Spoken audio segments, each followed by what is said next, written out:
নমস্কার, আমি সর্বরী রুদ্র। আমার চ্যানেল ভবঘুরে। আজ আমি ঘুরতে ঘুরতে চলে এসেছি হুগলি জেলার খানাকুলের কৃষ্ণনগর গ্রামের শ্রী শ্রী গোপীনাথজিউ মন্দিরে। চলুন আমার সঙ্গে দর্শন করবেন। চলুন।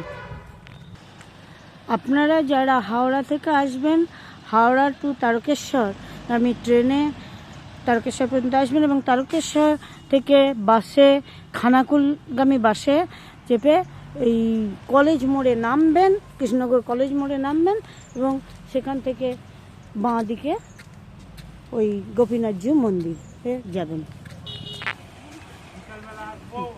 এই গোপীনাথজিউ মন্দির প্রতিষ্ঠা করেছিলেন অভিরাম গোস্বামী। এই অভিরাম গোস্বামী ছিলেন চৈতন্য মহাপ্রভুর একনিষ্ঠ ভক্ত এবং পার্ষদ, এবং তিনি ছিলেন দ্বাদশ গোপালের প্রথম গোপাল।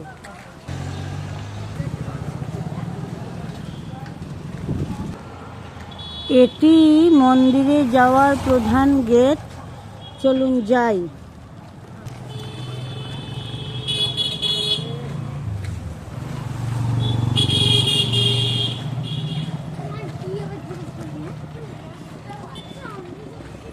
মহাপ্রভু অভিরাম গোস্বামীকে আদেশ দেন দক্ষিণবঙ্গে বৈষ্ণব ধর্ম প্রচারের। তখন তিনি এই হুগলির খানাকুলের কৃষ্ণনগর গ্রামে চলে আসেন এবং ব্যাপকভাবে বৈষ্ণব ধর্ম প্রচার করতে থাকেন। শেষ জীবনে অভিরাম গোস্বামী শ্রী শ্রী গোপীনাথজিউর মন্দির প্রতিষ্ঠা করেন। তখন সেই মন্দিরটি ছিল মাটি এবং তালপাতার ছাউনি। পরে সেটি ভেঙে গেলে এখানে বড় আকারের মন্দির তৈরি করা হয়। চলুন, সামনে একটি মন্দির, একটু দর্শন করি। এটি মন্দির চত্বরের মধ্যে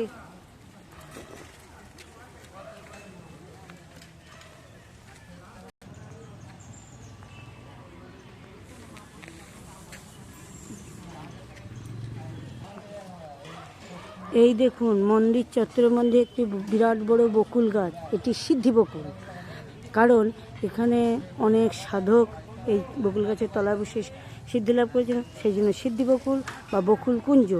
আর যখন মহাপ্রভু নবদ্বীপ থেকে নীলাচলে যাচ্ছিলেন, এখানেই তার ভক্তদের সঙ্গে এসে অভিরাম গোস্বামীর সঙ্গে দেখা করেছিলেন। সেই থেকে এই বকুল গাছের নিচেই দোল উৎসবের সময় দোল পালিত হয়।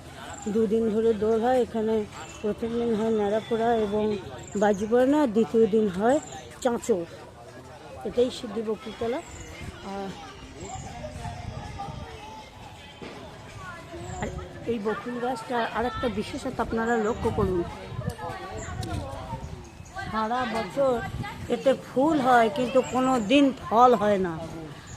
আর বন্যার সময় সারা বছরই জলে ডুবে ছিল, কিন্তু গাছটির কোনো ক্ষতি হয়নি। এই দেখুন, শ্রী শ্রী গোপীনাথ মন্দিরের প্রবেশের এটাই গেট।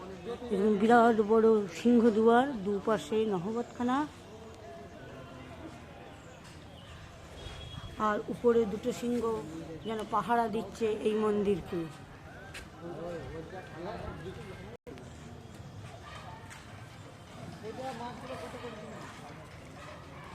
চলুন মন্দিরে যাই। যখন অভিরাম গোস্বামী এখানে প্রচার করছিলেন, ধর্ম প্রচার করছিলেন, তখন এখানে অনেক তান্ত্রিক সাধকরা ছিলেন। সেই তান্ত্রিক সাধকরা এই ধর্ম প্রচারে অনেক বাধাও দিয়েছিলেন। তবে সেই রকম একজন তান্ত্রিক সাধকের সঙ্গে তাকে প্রতিযোগিতায় নামতে হয়। সেই তান্ত্রিক সাধক আগুনে তার দণ্ড ও কুমণ্ডল আগুনে ফেলেন এবং অভিরাম গোস্বামী তার মালা এবং হরিনামের ঝুলি আগুনে ফেলেন। আগুন নিভে গেলে দেখা গেল তান্ত্রিকের দণ্ড এবং কুমণ্ডল পুড়ে গেছে, আর এনার মালা এবং হরিনামের মালা এবং ঝুলি ঠিকই আছে।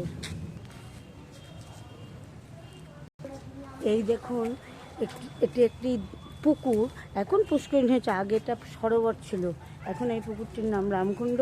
ভক্তদের বিশ্বাস এখানে স্নান করলে বহু দুরারোগ্য ব্যাধি সেরে যায়।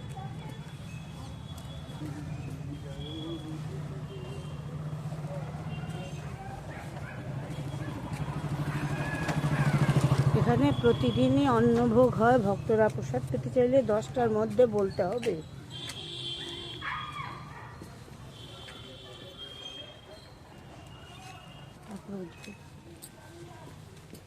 অভিরাম গোস্বামী যে মন্দিরটি নির্মাণ করেছিলেন সেটি ভেঙে গেলে এই মন্দিরটি নির্মিত হয়। চলুন, এটি কিন্তু এখন পুরনো মন্দির, চলুন দর্শন করি।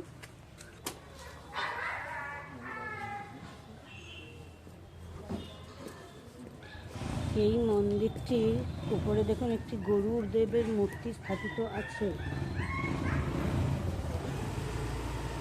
আর মন্দিরের কি সুন্দর নকশা, এটি প্রায় 70 ফুট উঁচু, আর উপরে একটা ধ্বজা লাগানো আছে।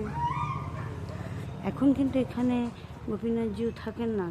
এই যখন ওইদিকে মন্দির সংস্কার হয় বা প্রধান উৎসবের সময় এখানে আসেন। এখন থাকেন ওই মন্দিরে, নতুন মন্দিরে। আপনাদের মন্দিরেও নিয়ে যাব।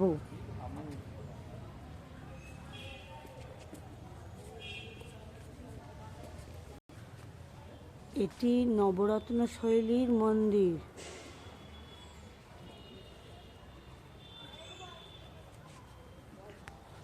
এটি বর্তমানের পুরনো মন্দির, পাশের মন্দিরটি নতুন। ওখানে শ্রী গোপীনাথজিউ এখন বিরাজ করেন। চলুন যাই, আপনাদের দেখাবো।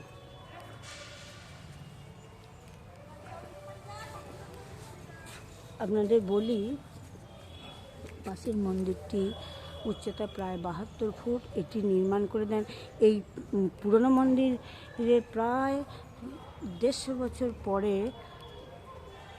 এখন থেকে 350 বছর আগে আরামবাগে রায় পরিবার এই মন্দিরটি নির্মাণ করে দেন, নতুন মন্দিরটি। কথিত আছে এই মন্দিরের চূড়া, নতুন মন্দিরের চূড়া আরামবাগের রায় পরিবারের ছাদ থেকে দেখা যেত। এখন ওখানেই গোপীনাথজিউ বিরাজ করছেন। চলুন একটু দর্শন করে আসি।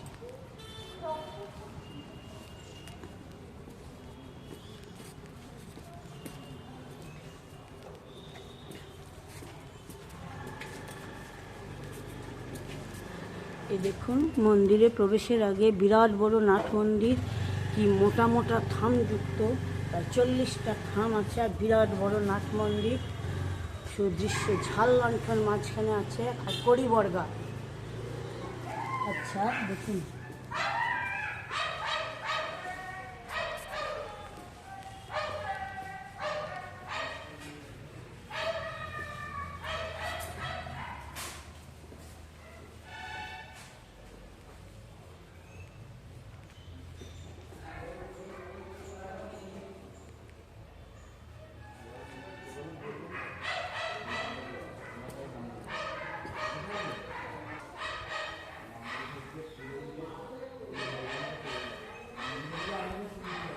মন্দিরটি চৈতন্য সমসাময়িক যুগের মন্দির।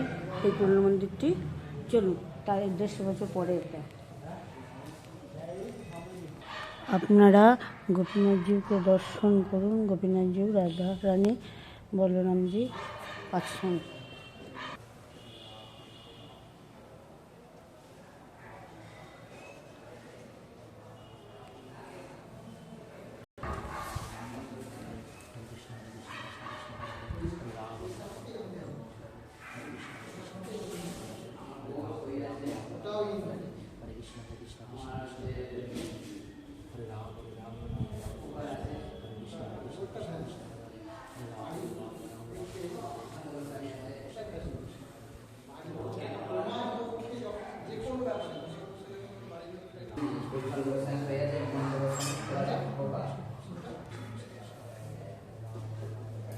মন্দিরের সামনে যে বারান্দা আছে এগুলো কাজ করছে, সুন্দর দর্শন।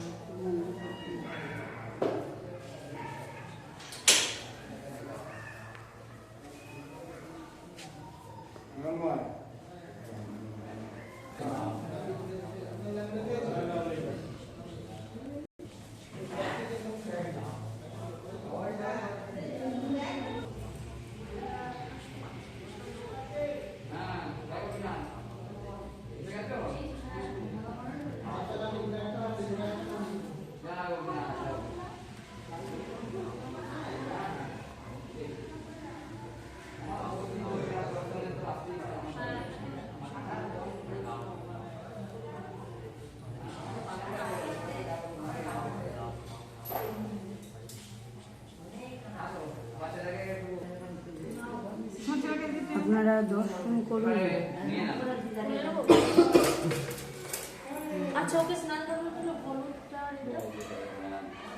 এখন সাজানো হচ্ছে, আপনারা দর্শন করুন।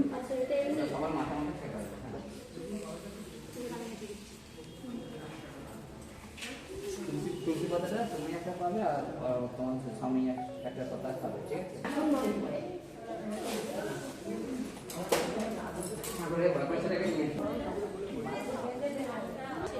সাজানো আছে? শুধু বাঁধা রয়েছে, শুধু চিত্রি একটা সাজায়।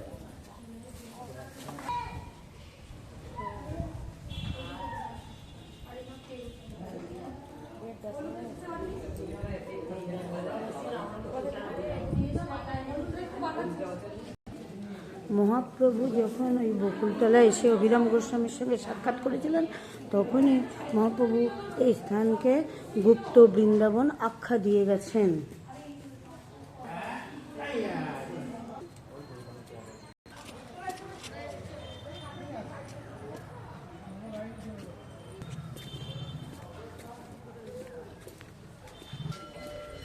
এ দেখুন, এটি দোল মঞ্চ, এখানে দোল উৎসব পালিত হয়।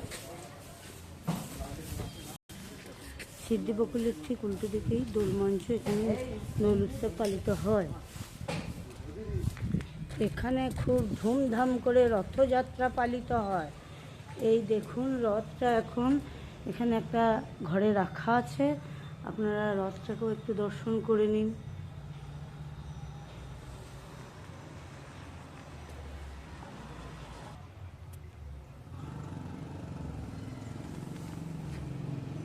আজ এই পর্যন্তই। আবার কোনো দিন ঘুরতে ঘুরতে আপনাদের সঙ্গে আমার দেখা হয়ে যাবে। ততক্ষণ আপনারা ভালো থাকুন, সুস্থ থাকুন, আনন্দে থাকুন এবং আমার সঙ্গে থাকুন। আর হ্যাঁ, আমার চ্যানেলটিকে সাবস্ক্রাইব করে দেবেন, ভালো লাগলে লাইক শেয়ার ও কমেন্টস করবেন। শেষ পর্যন্ত থাকার জন্য আপনাদের অনেক ধন্যবাদ জানাই। নমস্কার।